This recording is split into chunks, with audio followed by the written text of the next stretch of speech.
Alright guys, so a lot of people like coffee in the mornings. But what have I told you? That the used coffee granules can be very beneficial to the garden. And I'm going to show you and tell you why. So before we get into the video, it's good to determine what coffee grounds are actually better for the garden. For one, coffee grounds that haven't been used yet, or the instant used coffee grounds, aren't the coffee grounds that we want to use for the garden. We want to use coffee grounds that have already been used.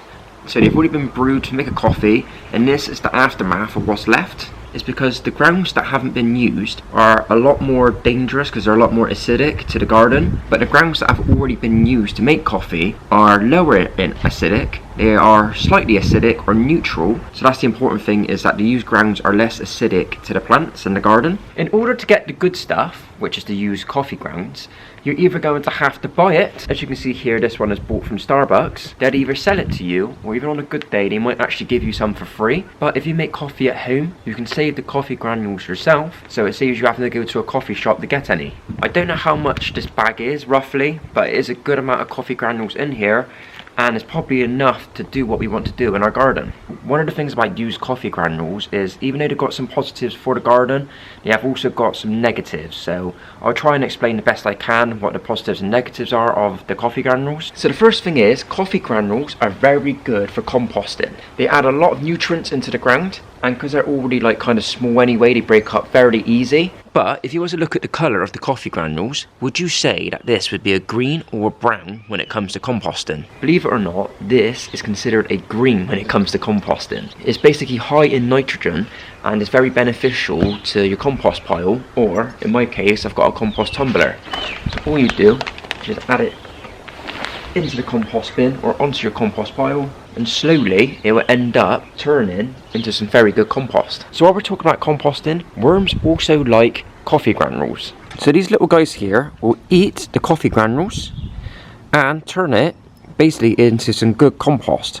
And they do like eating the coffee granules as well, so that is a bonus. So one of the things you can do with the coffee grounds is use it to sprinkle over your plants. So if you apply a bit of it on top, as so, but I would recommend not applying the coffee grounds onto a plant as if it was a mulch. The reason for that is coffee grounds don't pass water through very well. They'll basically end up like a clay. The clay will not allow water to pass through, and if you use too much of the coffee grounds, it would do the same thing, and stopping the water from actually entering the plant soil and entering the roots. So the best thing to do is, if you wanted to use a coffee grounds for a mulch, you either got to mix it with a different type of mulch, so like say like a leaf mould or some sort of chippings or something like that, or just do what I just did then and just slightly sprinkle it on top, because it's not going to do nothing if it's slightly on there. The water should then just absorb it down anyway, but if it's too thick, the water will not pass it and it'll end up like a clay soil. Now you also got to be careful as well on what plants you use this with. Even though I said the coffee grounds are neutral or slightly acidic, some plants don't like it, but some plants do. So some of the plants that actually like it are blueberries or roses.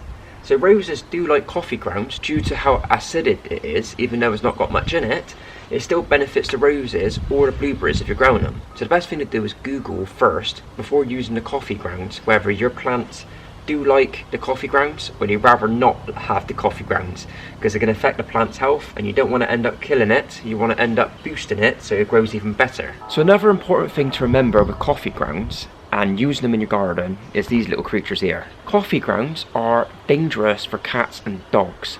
Even though they have some positives in the garden, one of the biggest negatives are they're very toxic for animals, especially household pets.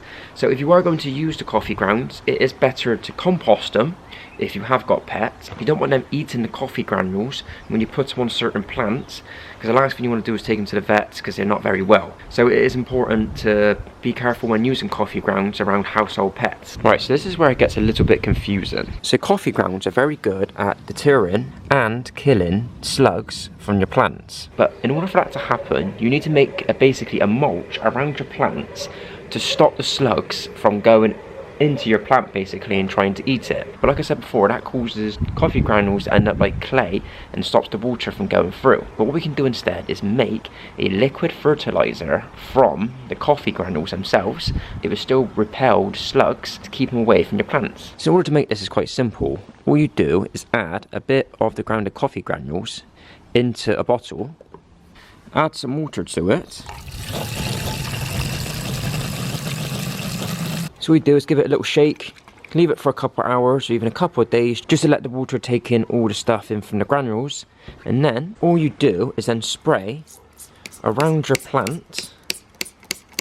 So now this is covered in the coffee granule water, so it will stop any of the slugs from reaching it, because it will hopefully deter them from trying to eat the plant. But also, not only is it good at deterring the slugs, it's obviously a good fertiliser as well, as it's still adding the nutrients from the coffee grounds into the soil as well. Alright, so that is basically it. That is all the positives and negatives that I can find on using coffee grounds in the garden. Like I said, there are some positives and some negatives of using it, so it's good to research first on whether it is going to be beneficial to your garden or if it might end up harming your garden and your pets. Me personally, I think the only reason I would be using this would be putting it straight into my compost pile, because like I said, it's very good in nitrogen and it's going to break down and produce a very good compost in the future. But if you guys got any more suggestions or any more ideas on how you can use coffee granules, or if I've done something wrong, then let us know in the comment section and we can obviously spread the information around to everyone else who wants to know.